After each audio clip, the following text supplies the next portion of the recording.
to this workshop, we're looking at complex numbers, and so we're going to look at imaginary numbers, what are complex numbers, the conjugate form of complex numbers. Then we're going to look at adding, subtracting, multiplying, and dividing complex numbers. We'll look at how to draw Argand diagrams. We'll talk about the arguments and the modulus of your complex number. And then we'll look at the polar form of complex numbers. And finally, we will solve equations with two unknowns and complex numbers. So complex numbers are a really nice topic. It's quite straightforward as long as you remember some important rules. So what is an imaginary number?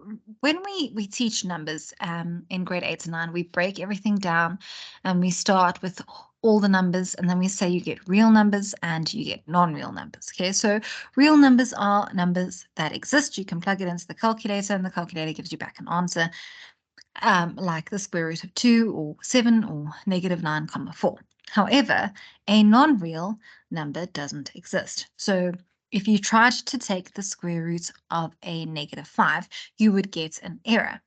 And so how we deal with this in more advanced mathematics is that we actually say that these numbers are imaginary. And so we can work with them by using I. Now, what is I? So I'm going to pull my calculator up here quickly. And so if we look here, all right, and we just typed in the square root of -1, what we would get is an error. And that's what we spoke about now when we do this. However, when we work with complex numbers, so if I go to complex mode and I type in the square root of -1, you will see that it gives you 1 times I. It gives you I. Okay. So what exactly is I? Well, I is a way for us to work with imaginary numbers, and we know that I squared is equal to -1. So I is equal to the square root of -1.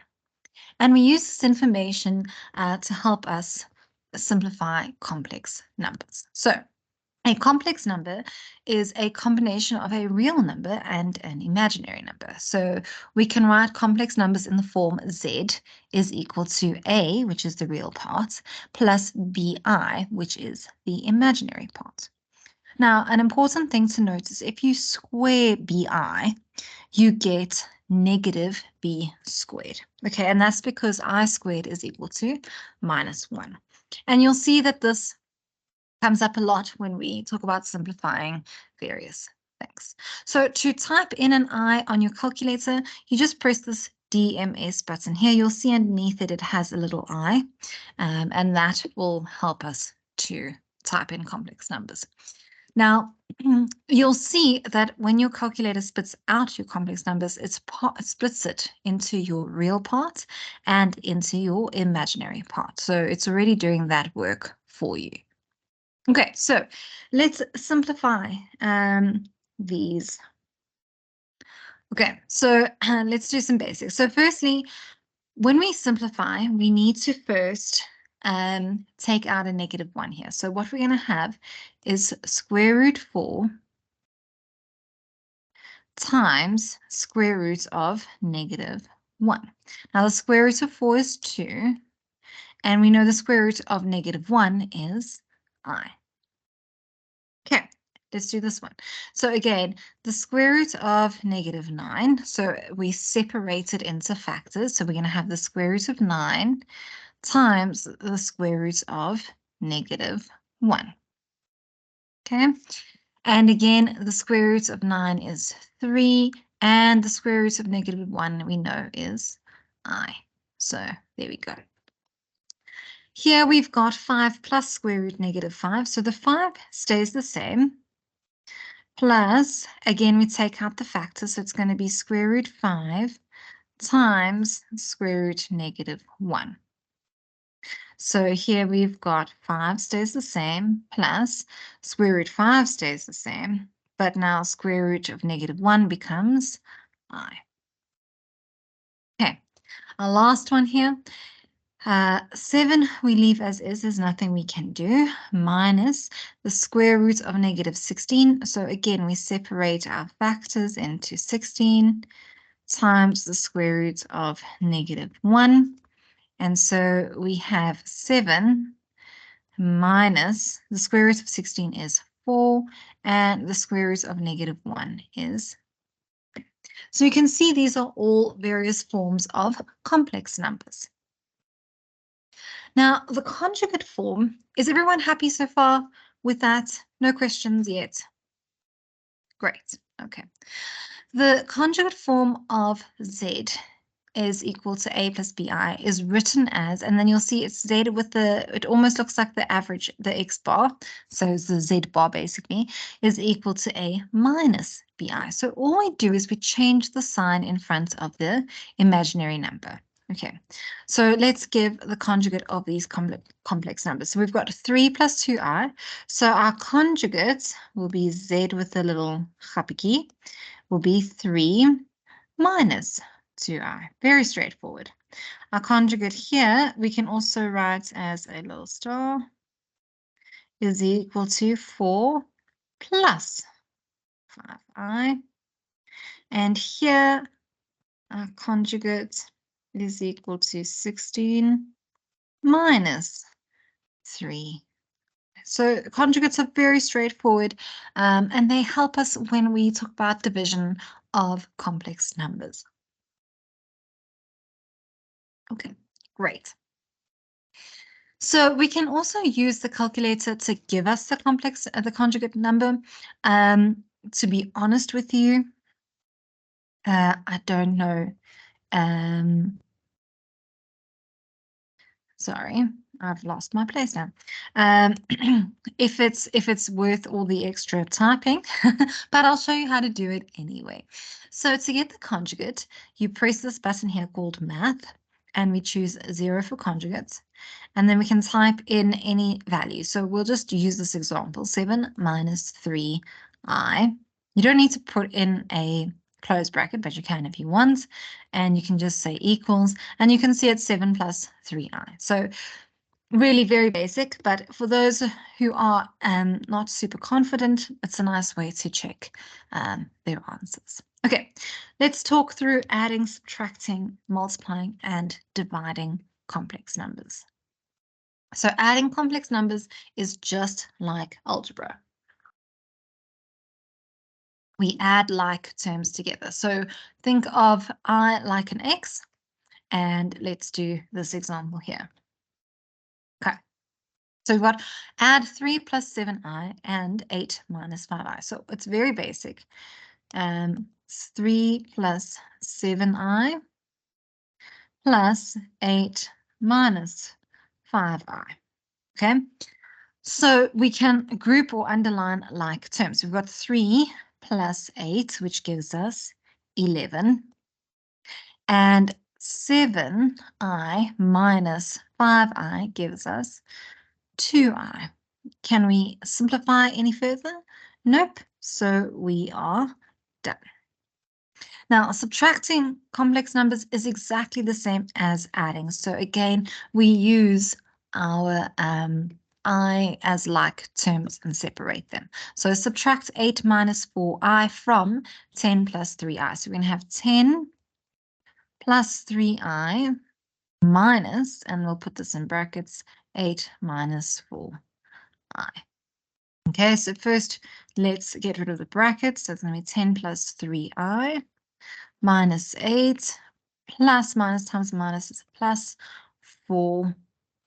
Now we group our like terms together. So 10 minus 8 is 2, and 3i plus 4i gives us 7i. So very straightforward, not complicated at all. Sorry.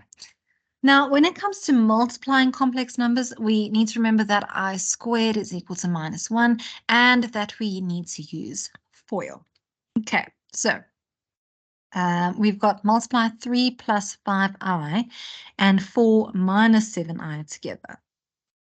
So 3 plus 5i, and we're multiplying it, minus 7i, and of course we're going to use FOIL. So FOIL is firsts, outers, inners, and lasts.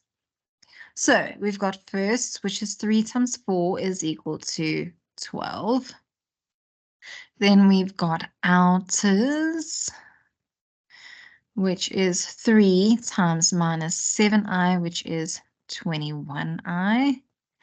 Then we've got inners, which is 5i times 4, which is 20i.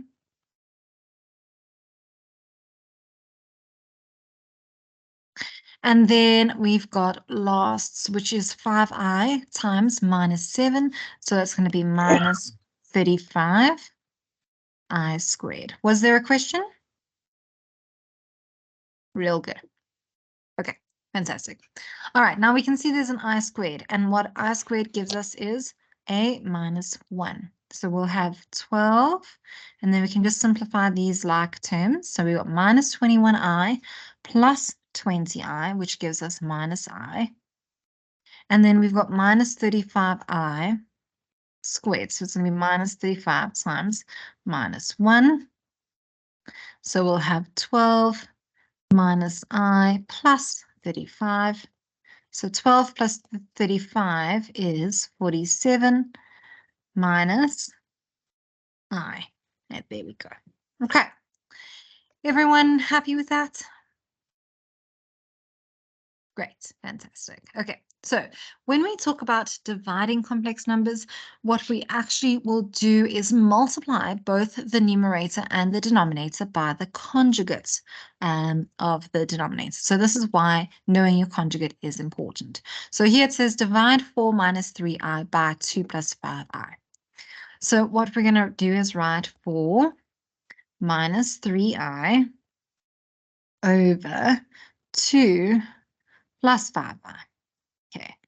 And then what we do is we multiply it by the conjugate. And when we multiply by conjugate over conjugate, or we're basically multiplying by 1, right?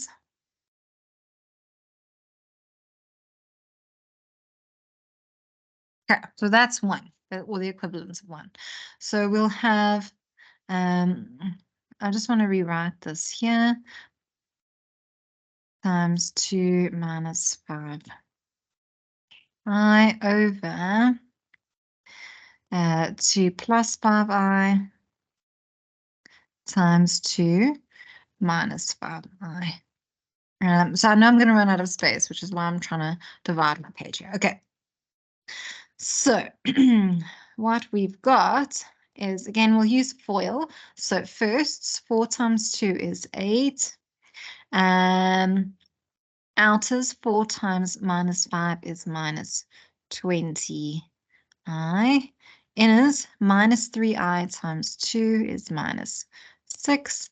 And obviously lasts, minus 3i times minus 5i is minus 15i squared. Did I leave out the I here? Yes, I did. Okay, so that's the numerator. And then the denominators, 2 times 2 is 4. 2 times minus 5i is minus 10i. 5i times 2 is plus 10i. And minus 5 times positive 5 is 25i squared. Okay, so let's simplify. So what we'll have then is 8 minus 20i minus 6i is minus 26i. And I squared is minus 1, so we'll have minus 15. At the bottom, we'll have 4. And then we've got minus 10i plus 10i, so those two cancel out. And we've got I squared, which is minus 1, so this becomes minus 25. Again, we simplify further. So 8 minus 15 is minus 7 minus 26i all over 2 minus 21. Okay, so it is a bit of a longer process to do complex number division, but if we remember to treat the I like we treat an x, with the magic power that the I squared gives us -1, and we substitute that in towards the end and then simplify further, then it is quite a nice, straightforward way to do division. Any questions so far? We're good. Okay. So what is an Argand diagram? An Argand diagram is a way to represent complex numbers on a complex plane. So it's just like a Cartesian plane, except our axes are labeled as a real axis, which are on your x, and an imaginary axis, which is on your y. So if you think about it, these are your A values and these are your BI values. Okay, so steps to draw an Argand diagram. First, we draw a Cartesian plane and we label the axes real and imaginary. And then we plot the point, whatever the A value is along this line and whatever the B value is along here. And we place the point on the Argand diagram. So let's try it here. Okay, so we've got drawn Argand diagram for Z is equal to 2 minus 3i. Okay, so step 1 is we draw a Cartesian plane. Sorry, it's very skewed. This is our real values. This is our imaginary arrows. Okay, so our real value is 2. So we're going to have 1, 2. Okay, so there's 2. I'm just drawing the dots so we sort of have a line up. And then our I value is, or our imaginary value is -3. So we're actually counting down. So 1, 2, 3. And across. And there's our point. So now what we would do is we wouldn't really have these so visible. And then you would be able to see your point quite clearly.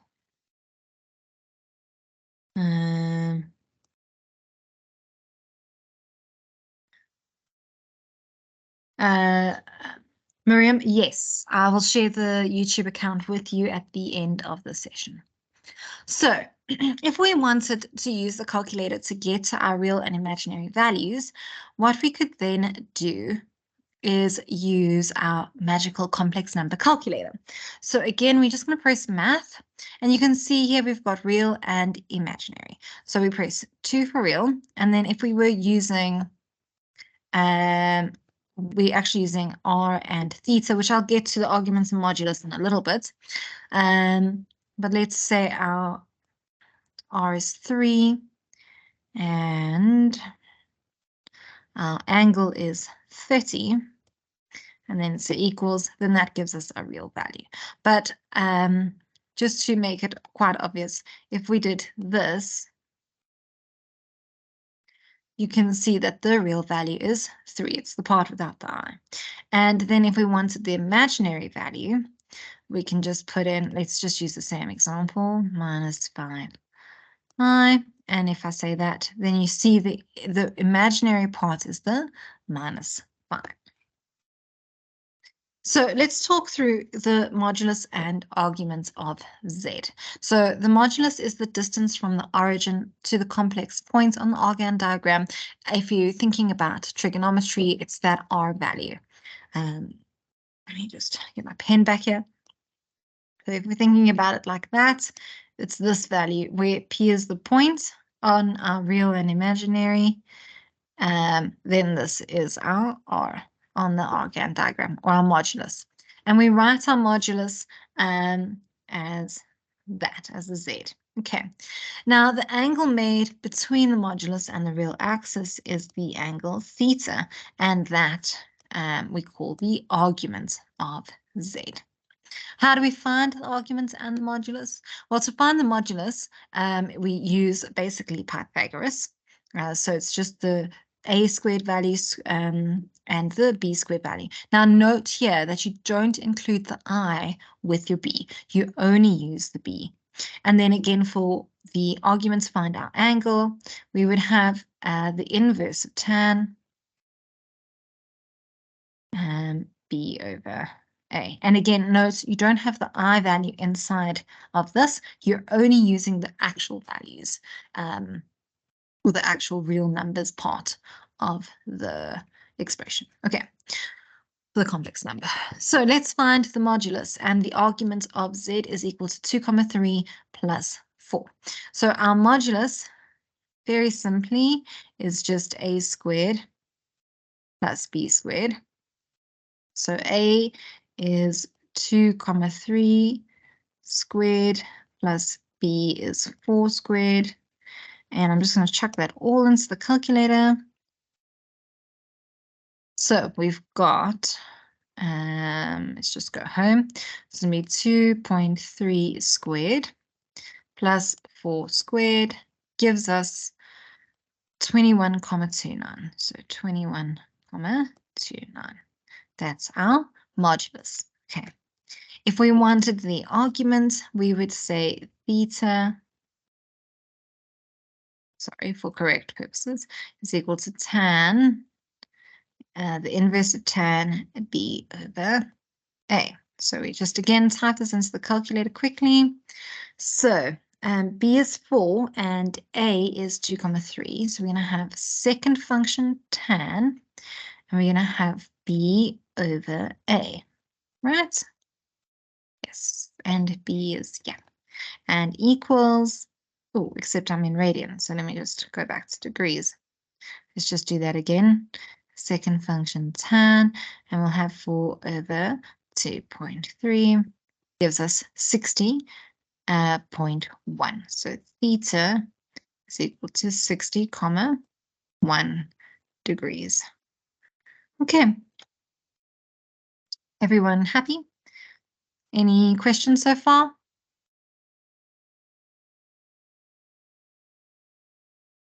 Okay, great.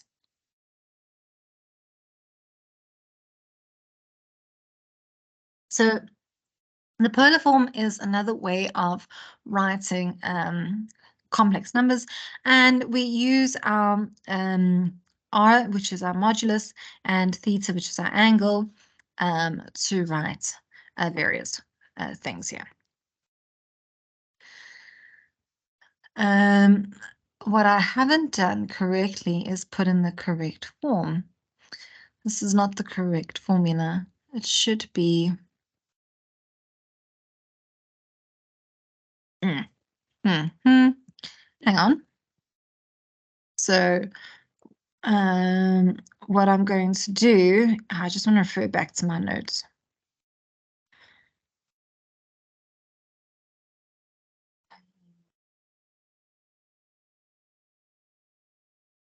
Not those notes. Not these notes. Let's go back to complex numbers. No.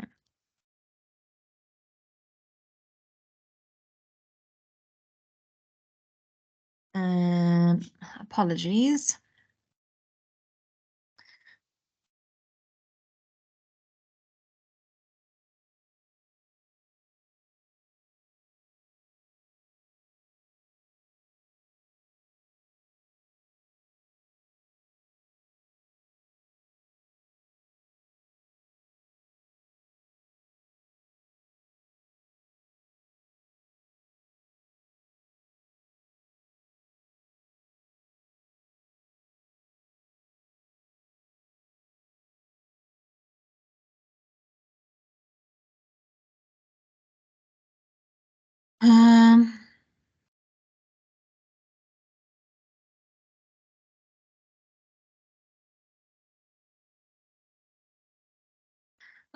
Sorry, guys, I'm being very doof. We can find this. So what we do, I had a blank moment. Okay. So doof. We know how to find Z, the modulus, and we know how to find theta, right? We've been given those tools. So where's my pen now?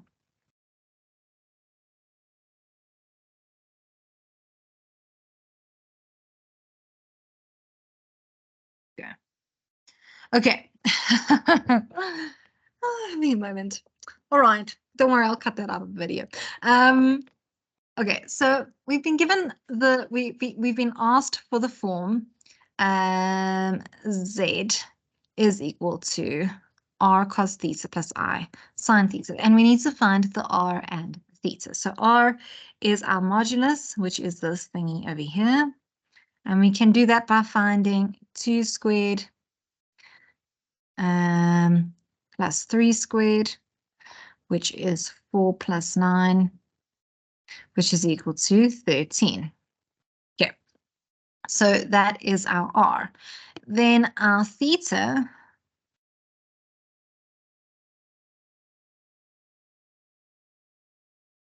is going to be tan, well, the inverse of tan, and then it's B over A, so it's going to be negative 3 over 2, and that is where we need our calculator. So we're going to have second function tan, and then negative 3 over 2, and that gives us 56,3. Except it's negative, so it's actually 180 minus 56,3, which we'll just quickly do. 123,69. So theta is equal to 123,69. And then we simply fill it in this equation. So I'm going to write it.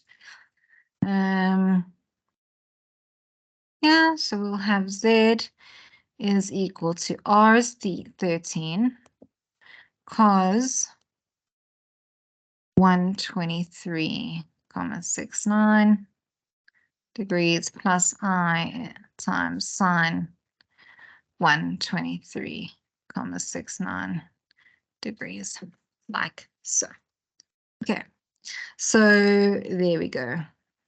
This is what happens when you have a kid who doesn't sleep. Okay, so we can actually use our calculator to convert from our rectangular or regular coordinates complex values in terms of x and y to our hypotenuse or our modulus and arguments. Okay, and so to do that, again, I'm going to call up my calculator. It's very straightforward. So let's say, for example, it's 3 plus 4i, right? So we have 3 plus 4i. Oopsie, sorry. Here we go. I'm in the wrong mode. That's the first problem. Complex. There we go. 3 plus 4i. And if we say equals, then you can see it gives us in terms of x and y. And you can see on the calculator, there's that little x, y. And so that tells me what formats I'm currently typing my numbers into. Now, if I press second function 8, you'll see above 8 says arrow r theta. And what it does is it gives us our modulus and our arguments as well. Now we can convert from polar to rectangular form by substituting into that same formula again. So here we've got 5 is our modulus and 30 is our angle. So we'll have Z is equal to 5 times cos 30 degrees plus I times sine 30 degrees. Now, 30 is a special angle, so I'm just going to chuck it into the calculator to see what it actually gives me. So let's just go home again. So cos 30 gives me square root 3 over 2 plus sine 30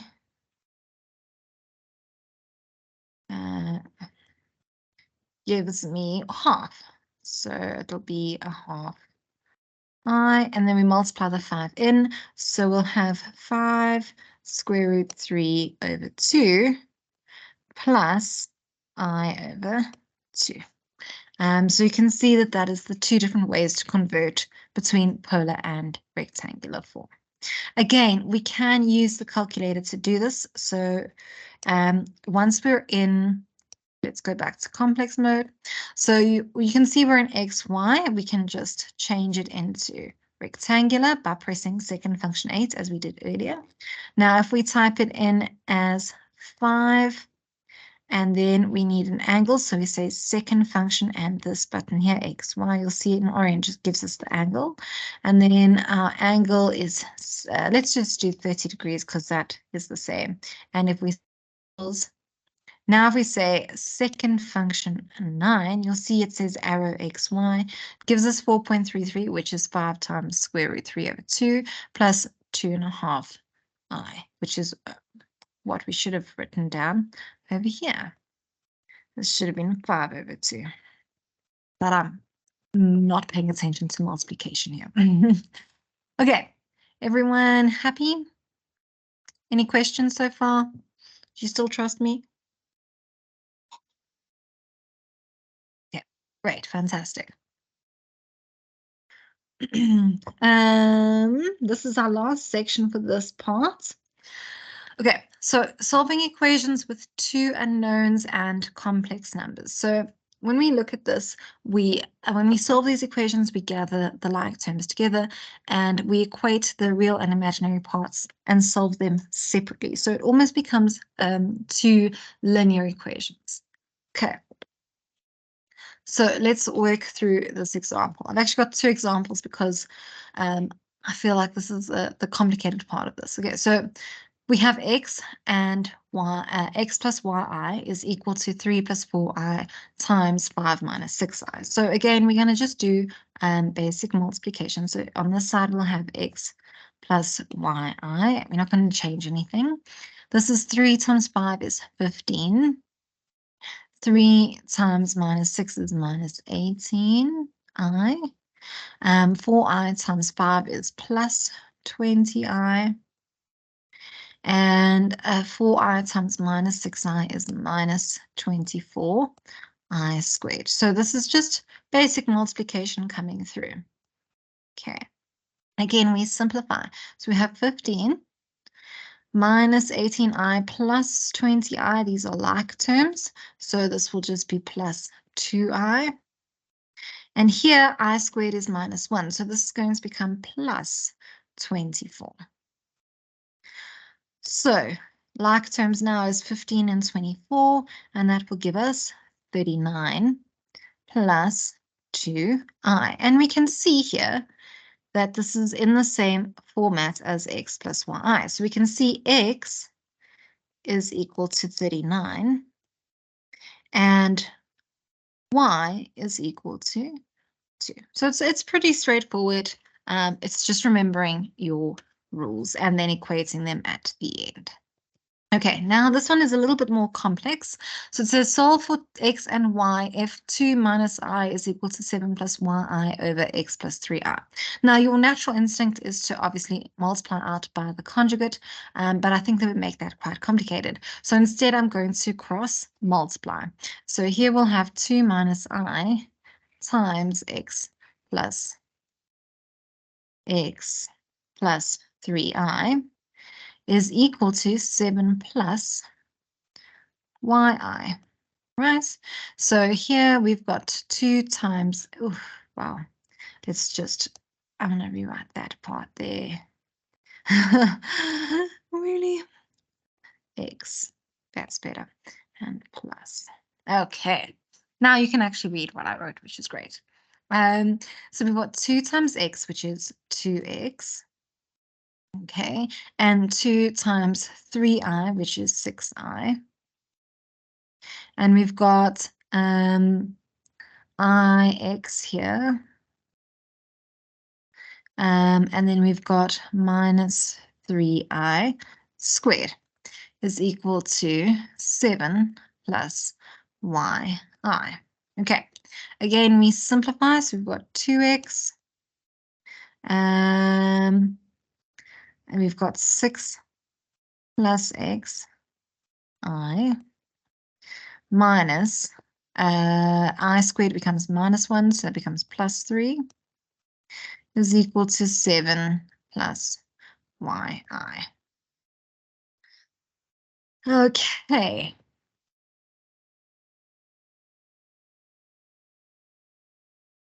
So now, I'm having a moment.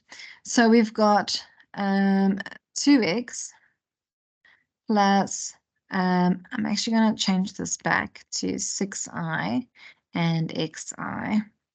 And take 3 to this side, so that becomes 4.